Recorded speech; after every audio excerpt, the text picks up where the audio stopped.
In the court, my sister declared, "You're legally stupid," until she saw the judge stand up and shake my hand.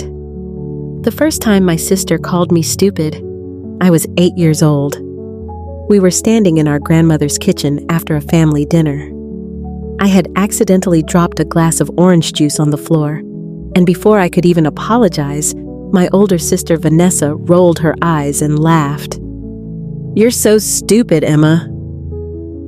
Everyone heard it. No one corrected her. As the years passed, those words became a permanent part of my life. According to my family, Vanessa was the brilliant one. She earned top grades, graduated from a prestigious university, and eventually became a successful attorney.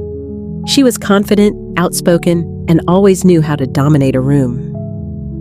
I, on the other hand, was quiet. I enjoyed numbers more than arguments. I studied accounting, started my own financial consulting business, and spent years helping small businesses survive difficult economic times. My work was stable and meaningful, but it never impressed my family. Whenever people asked what I did for a living, Vanessa would answer before I could. "Emma just works with spreadsheets." Then she would laugh while everyone else smiled politely. Over time, I stopped trying to earn their approval.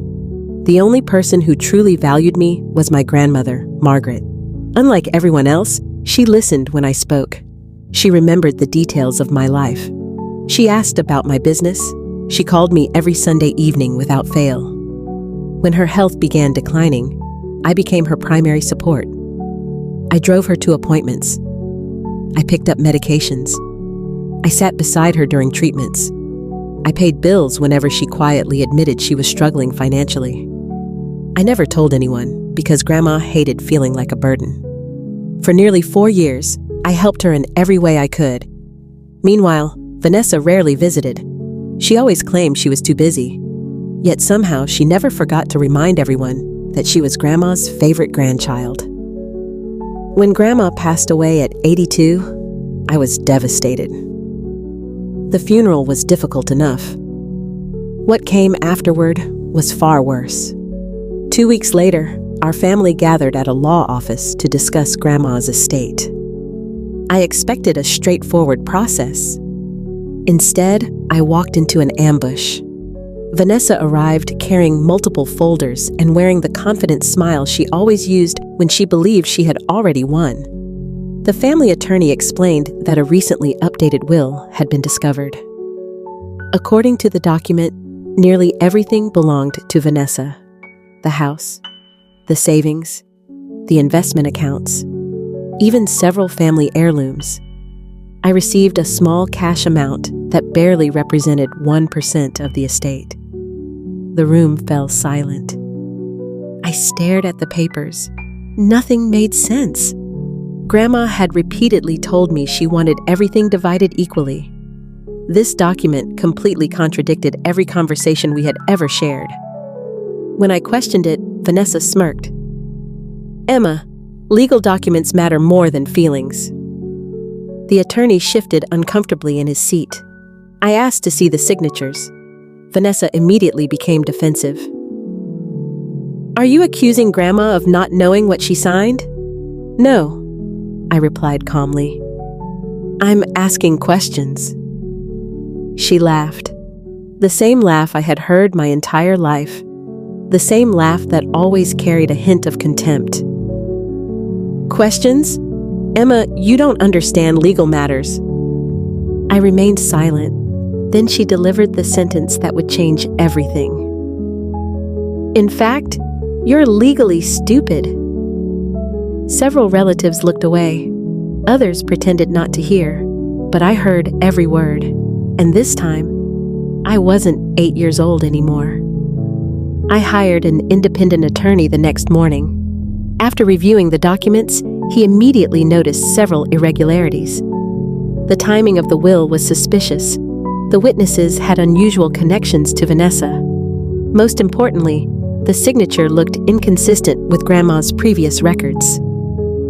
My attorney recommended challenging the will in court. Vanessa responded aggressively. She seemed almost offended that I would dare oppose her. Over the next several months, legal battles intensified. She repeatedly portrayed me as an emotional sibling who simply couldn't accept reality. Her lawyers filed motions. She gave interviews to local publications. She even convinced several relatives that I was being greedy. But she made one critical mistake. She underestimated me.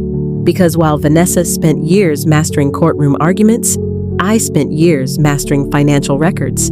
And numbers rarely lie. During my investigation, I uncovered something unusual. Several large withdrawals had been made from Grandma's accounts during the final 18 months of her life. The money didn't disappear randomly. It flowed into businesses connected to Vanessa's husband. At first, the amounts seemed insignificant. Then I added everything together. The total exceeded $300,000. My attorney immediately expanded the case. New subpoenas were issued. Bank records were requested. Financial experts became involved. Suddenly, Vanessa wasn't smiling anymore. The courtroom hearing finally arrived nearly a year after Grandma's death. The gallery was packed with relatives, attorneys, and curious spectators. I sat quietly beside my legal team.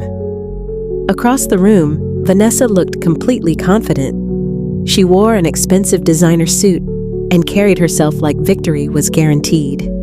As proceedings began, her attorney presented me as a jealous sister, unwilling to accept Grandma's final wishes. For nearly an hour, they attacked my credibility. I listened without interruption. Then it was our turn. One by one, financial records appeared on large courtroom screens. Transfers, withdrawals, corporate accounts, personal accounts. The evidence formed a clear trail. For the first time, murmurs spread through the audience. Vanessa's expression began changing. Then came the most important moment. A handwriting specialist testified that the signature on the revised will showed significant signs of manipulation. The courtroom became completely silent. The judge examined the findings carefully. Vanessa whispered frantically to her attorney. Her confidence was evaporating. Still, she wasn't finished.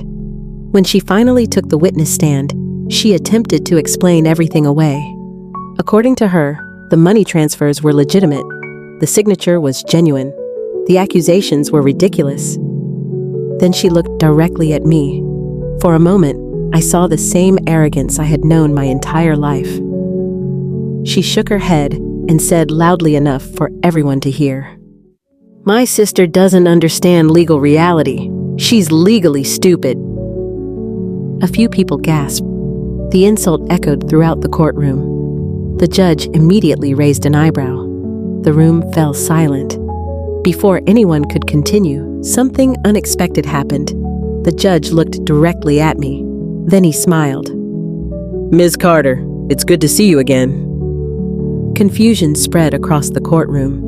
Even my attorney looked surprised. I recognized him immediately.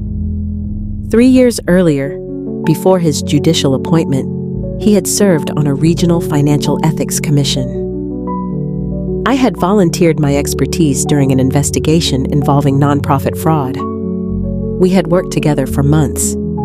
The judge continued, "I remember your analysis. It helped recover hundreds of thousands of dollars for victims." The courtroom became even quieter. Vanessa stared in disbelief. The judge wasn't praising me because we were friends. He was acknowledging professional work he had personally witnessed.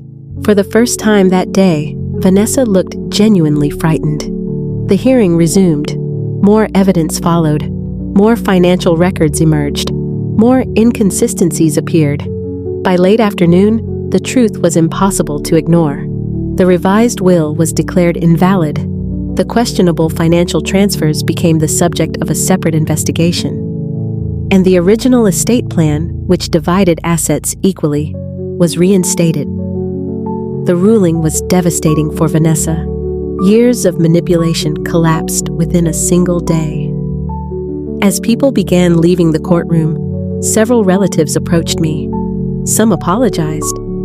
Others admitted they should have listened sooner. I appreciated their honesty, but I no longer needed their approval. Then Vanessa slowly walked toward me.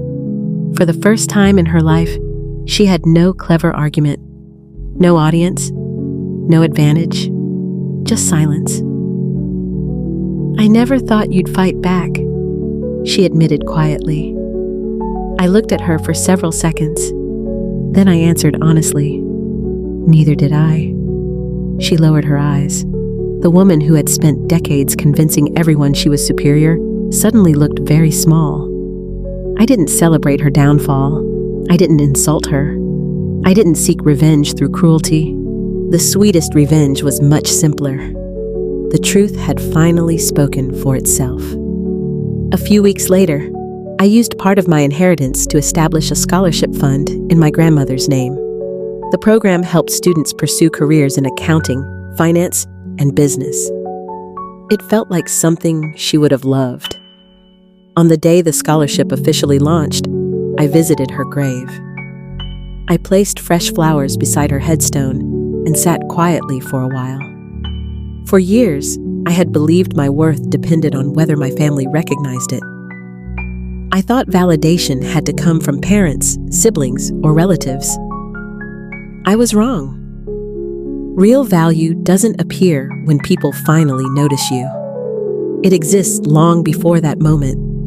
Some people spend their lives waiting to be chosen. Others learn to choose themselves. Standing there beneath the afternoon sun, I finally understood the difference.